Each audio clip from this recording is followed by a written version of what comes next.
కార్యక్రమాన్ని సమర్పిస్తున్న వారు 3 times better Bharati Cement.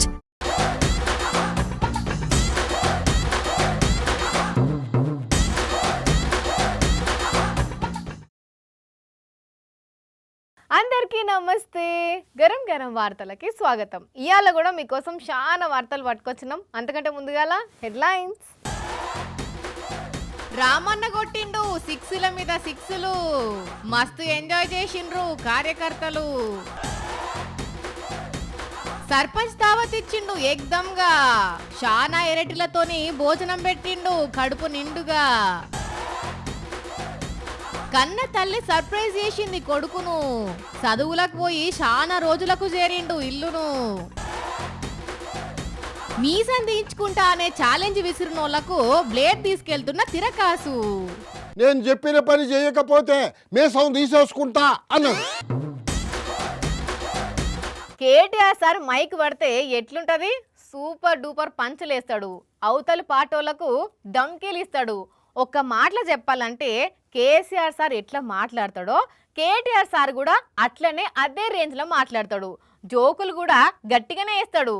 అయితే సారు ఒక్క రాజకీయమే కాదుల్లో క్రికెట్ కూడా ఏకదంగా ఆడతాడు. అగ చూడుండ్రి. అగో అగో రామన్న బ్యాట్ పట్టిండు, బాల్ కొట్టేందుకు రెడీ అయిండు. వస్తున్నది బాల్, వస్తున్నది వచ్చే కొట్టేసిండు. వాహ్ సూపర్ 6 కొట్టేసిండు రామన్న. బాల్ పోయి ఎక్కడనో ఎగిరి పడ్డది. ఒక దిక్కు రామన్న ఫ్యాన్స్, ఇంకో దిక్కు కారు పార్టీ కార్యకర్తలు మస్తు అంటే మస్తు ఖుషి మీద ఉన్నారు. సప్పట్లు కేరింతలతో గ్రౌండ్ అంతా మారు మోగిపోతున్నది. ఇక ఇదే ఊపులా రామన్న ఇంకో బాల్ ఆడబోతున్నాడు. అగో బాల్ వచ్చే షట్, బాల్ ఇక్కడనే పడేసరికి ఫ్యాన్స్ కొంత అప్సెట్లు ఉన్నట్టున్నారు. అయినా ఏం కాదు, వేరే బాల్ 6 కొట్టబోతున్నాడు అన్న.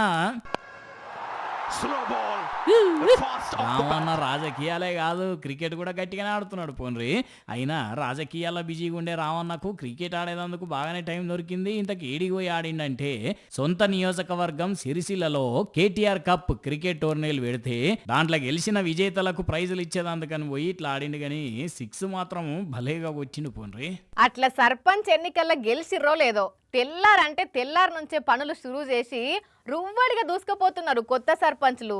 కొందరు కోతులను ఎల్లగొట్టే ఉపాయం చేస్తుంటే కొందరు మురికి కాలువలు సాఫ్ చేస్తున్నారు. కొందరు ఊర్ల రోడ్లకు శంకుబండలు బాదిండ్రు. ధూమ్ ధామ్గా దూసుకుపోతున్నారు కదా. అయితే ఈడ మాత్రము ఒక సర్పంచ్ సాబు ఈ పనులన్నీ చేసుకుంటేనే ఊరందరికీ ఏం చేసిందంటే చూసేయండి మీరే. ఓట్లు వేసి గెలిపించిన ఊరోళ్లకు ఏకదం దావత్ ఇచ్చిర్రోల్లా. ఇగో కొత్త సర్పంచ్ సాబు యాటకూర, చికెను, నాటుకోడి పులుసు, కొర్రమేన్లు, ఫ్రాన్స్, పన్నీర్ కర్రీ, బగారా బువ్వ, తెల్లన్నం, సాంబారు, ఆలుగడ్డ కూర, ఉడకబెట్టిన కోడిగుడ్లు. ఏహే ఎక్కడిది, ఊరోళ్లకు తీర్ కూరలు, తీర్ స్వీట్లు పెట్టి అందరికి కడుపు నిండా అన్నం పెట్టిండు. అగ చూడుండ్రి, ఫంక్షన్ అల్లా పెళ్లి భోజనాలు తిన్నట్టే ఊరుకు ఊరంతా పిల్ల పాపలతోని ఆలుమగలు కలిసి వచ్చి ఎట్ల భోజనం చేసిర్రా. కొమ్రంభీం ఆసిఫాబాద్ జిల్లా చింతలమానేపల్లి మండలం రవీంద్రనగర్ సర్పంచి అన్న పేరు సూరజ్ దాస్. చెప్పవే అన్న, ఏ పాటోలు మద్దతు ఇచ్చిర్రు? ఎంత మెజారిటీతో గెలిచినవే? గింత మంచిగా దావత్ ఇచ్చినవు. ఇండిపెండెంట్ గా సర్పంచ్ గా పోటీ చేశాను నేను. అయితే ఎలక్షన్ టైంలో నేను ఒకవేళ గెలిస్తే మా ఊరు అందరికీ భోజనం పెడతాను అని మాట ఇచ్చాను. 624 మెజారిటీ గెలిపించాను. ఒక 2000 మందికి నేను అన్నదానం పెడుతున్నా ఇక్కడ. అబ్బర బిడ్డ ఇన్నారుల్లా, అన్న ఇండిపెండెంట్ గా పోటీ చేసి గెలిచిందట. బంపర్ అంటే బంపర్ మెజార్టీ వచ్చిందట. ఓట్లప్పుడు కూడా అందరికి భోజనం పెడతా అని మాట ఇచ్చిందట. ఇక సంతోషాన్ని అంతా మూటగట్టి ఇగో ఇట్లా భోజనాలు పెట్టిండు అన్నట్టు. కానీ గెలవంగానే ఓట్లు వేసి గెలిపించిన పబ్లిక్ను చిన్న ఉచ్చకుండా గింతగానో దావత్ పెట్టిందంటే గట్టోడే పోన్రి. ఏంది తిరకాసు, ఏం చేస్తున్నావాడా? నేనమ్మా విక్రమార్కుడు సినిమాలో రవితేజ అరగుండు గీసిన వాళ్ళకి మిగతా అరగుండు గీద్దామని బిలేడు పట్టుకుని తిరుగుతా ఉన్నానమ్మా. కొంపదీసి అప్పుడు నీకు కూడా ఏమన్నా రవితేజ అరగుండు గీసాడా ఏందా? అట్టయితే చెప్పు, నీకు ఫుల్ గుండు నేను గీసేస్తా. ఇంకో తిరకాసు ఎక్కువ చేస్తున్నావు నువ్వు. ఎక్కువేడు చేశానమ్మా, మిగిలిన అరగుండ్లన్నీ బ్రహ్మానందమే గీసేశాడు కదా. నేను ఒక్క గుండు కూడా గీలా. ఏంది జోకులు చేస్తున్నావా నాతోని? అన్ని ఆటో రామ్ ప్రసాద్ పంచులేయకు. మరి ఏందమ్మా నాతో మాట్లా? నా పని ఏందో నన్ను చేసుకొని అసలే చాలా సీరియస్ పని మీద బయటకు వచ్చినా. అసలు ఎక్కడున్నావు నువ్వు? నేనా ముందేమో అంతరిక్షంలోకి పోయానమ్మా. అక్కడి నుంచి అండమాను నికోబార్ దీవుల్లోకి దూకాను. అక్కడి నుంచి నా ఫ్రెండ్ రా రా అని పిలిస్తే రాయి చోటుకు వచ్చానులే. ఇవే తగ్గించుకుంటే మంచిది. అట్లా తగ్గించుకోవాల్సింది నేను కాదులే అమ్మా. రాయి చోట్లో నాకు ఒక ఫ్రెండ్ ఉన్నాడు, ఆయన తగ్గించుకోవాలా. అయినా నేను నిజంగానే రాయి చోట్లోనే ఉన్నానమ్మా. ఫ్రెండ్ పిలిస్తేనే ఇక్కడికి వచ్చానా? సరే, ఫ్రెండ్ రా అని పిలిస్తే వెళ్ళినావు. ఆ చేతిలో బ్లేడ్ ఎందుకు? ఇంకో చేతిలో ఖాళీ పేపర్ ఎందుకో? అదో పెద్ద కథలే అమ్మా. చిన్నగా అర్థమయ్యేటట్టు చెప్పలేదు. అసలు మ్యాటర్ ఏంది అంటే, నా ఫ్రెండ్ అని చెప్పాను కదా, ఆయన ఒకసారి మాట్లాడతా నేను చెప్పిన పని చేయకపోతే మీసం తీసేసుకుంటా అన్నాడు. అంతేకాదు ఇప్పుడు తనుండే పదవికి కూడా రాజీనామా చేసేస్తా అన్నాడమ్మా. ఆహా, చేశాడా మరి చేస్తానన్న పని? అప్పడమేం కాదు, తను చెప్పిన పని కానీ చేస్తే నేను ఈ బ్లేడ్ తీసుకొని ఇక్కడికి ఎందుకు వస్తాను అంటే? ఏమి లేదమ్మా, మాట తప్పాడు కాబట్టి ఈ బ్లేడ్ కానీ ఇస్తే తన మీసం తానే తీసుకుంటాడేమో అని తీసుకొని పోతుండా. ఎంతైనా స్నేహితుడిని కదా, ఈ మాత్రం బ్లేడ్ సాయం అన్నా చేయకపోతే ఎట్టా? మళ్ళీ ఫీల్ అయిపోతాడు కదా. అబ్బో, పెద్ద సాయమే. మరి ఆ వైట్ పేపరు అంటే మీసంతోటే ఆకుండా రిజైన్ కూడా చేసేస్తాను అన్నాడు కదమ్మా. అందుకే వైట్ పేపర్ కూడా తీసుకొని పోతుండా. ఆయన కానీ ఇక్కడ కింద కానీ సైన్ పెడితే చాలు, మిగతా మ్యాటర్ మొత్తం నేనే రాసేస్తాలే. ఎంతైనా స్నేహితుడిని కదా, ఆ మాత్రం చెయ్యాలి కదా. సర్లే గాని ఇప్పుడు నీ ఆ స్నేహితుడి ముఖ చిత్రం ఏంటంటావు?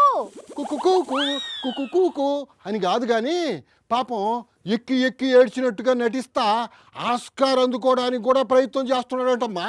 అయితే నా తరపున కూడా ఆల్ ది బెస్ట్ చెప్పి అడ్వాన్స్ కంగ్రాచులేషన్ కూడా చెప్పు నీ మీసం తీసేస్తానన్న ఫ్రెండ్కు. చెప్తానులేమ్మా, ఇక నన్ను వదిలి నేను పోవాలా, అసలే లేట్ అయిపోయింది ఇప్పటికే. కొందరు మనుషులు ఉంటారు, తొడలు కొట్టుకుంటా మరి గప్పాలు కొడుతుంటారు. తీరా మీసం తీసుకోవాల్సి వస్తుందని అందరు అనేసరికి ఏం చేయన్నో అర్థం కాక ఏడుస్తుంటారు. కాదు ఏడ్చినట్టు నటిస్తుంటారు. ఆ సొంటోళ్లను అస్సలు నమ్మొద్దులా. అప్పుడు పిల్లగాన్లు కారు ఎక్కి ఆడుకుంటా డోర్ లాక్ చేస్తారు. తాళం వాళ్ళ దగ్గరనే ఉంటది కాబట్టి డోర్ తీద్దామని అమ్మ నాయనలు ఎంత చూసినా అది రాదు. అప్పుడు వాళ్ళు మస్తు టెన్షన్ పడి పోలీసులకు ఫోన్ చేస్తారు. ఇసోంటి వార్తలు మనం ఇప్పటి వరకు షానే చూసినాం కదా. అయితే అంతకంటే టెన్షన్ ఎక్కువనే పడే వార్తలా ఇది. ఇంతకు ఏమైంది ఈడ అంటే మీరే చూసేయండి. కారు డోర్ను ఎంత కొట్టినా డోర్ తీయన్నా అని ఎంత మొత్తుకున్నా లోపలున్న మనిషి ఉలుకులేదు పలుకులేదు. అప్పుడు ఈ పోలీసులు మెల్లగాళ్ళకున్న తెలివితోని డోర్ ఓపెన్ చేసి చూస్తే పాపం లోపలున్న మనిషి మంచిగా వండుకొని అట్లా నెజి విడిచిండు. అయ్యో, డోర్ వేసుకొని వండుకునేటాలకు ఊపిరి ఆడలేదా అంటే ఓ రకంగా గట్లనే అన్నట్టు. కాకపోతే ఇక్కడ కొంచెం వేరు. ఎందుకంటే ఈ డ్రైవర్ అన్న చలి పెడుతుందని చెప్పి కార్ల హీటర్ వేసుకొని వండుకున్నాడట. డోర్లు మొత్తం మూసే ఉండే, ఇక ఎట్లా ఊపిరాడుతుందిలా. మళ్ళీ ఈ హీటర్ వేసి ఉండేటాలకు కార్బన్ మోనాక్సైడ్ తోని కార్ నిండిపోయి డ్రైవర్ది అట్లనే ఊపిరా అయిపోయింది. పాపం ఈ డ్రైవర్ అన్న పేరు మనీష్ గంధార్. నోయిడా నుంచి టూరిస్టులను నైటాల్కు తీసుకొచ్చిండట. మరి డ్రైవరే నాయే గిట్లా కారు డోర్లు పురాగా మూసుకొని వండుకోవద్దని తెలియదా, మళ్ళా హీటర్ వేసుకునే. కానీ డ్రైవర్ అన్నలు చూస్తున్నారా, అటు ఇటు ట్రిప్పులకు పోయేటప్పుడు నిద్ర వస్తుందని కార్లనే వంటారు కదా, అప్పుడైతే గిట్లా డోర్లు వేసుకొని నిద్రపోకుండ్రి. డోర్లు వేసుకున్న గ్లాసులు మాత్రం దించుకొని వండుండ్రి, సరేనా? చూసారు కదా, ఇవి ఇవాల్టి గరం వార్తలు. మళ్ళొచ్చే ఎపిసోడ్లో ఇంకిన్ని గరం వార్తలతో కలుద్దాం. మన టైం అయితే గుర్తుకున్నది కదా, రాత్రి 8:30కు మళ్ళా పొద్దుగాల 8:30కు. మర్చిపోకుండా చూడండి. టాటా.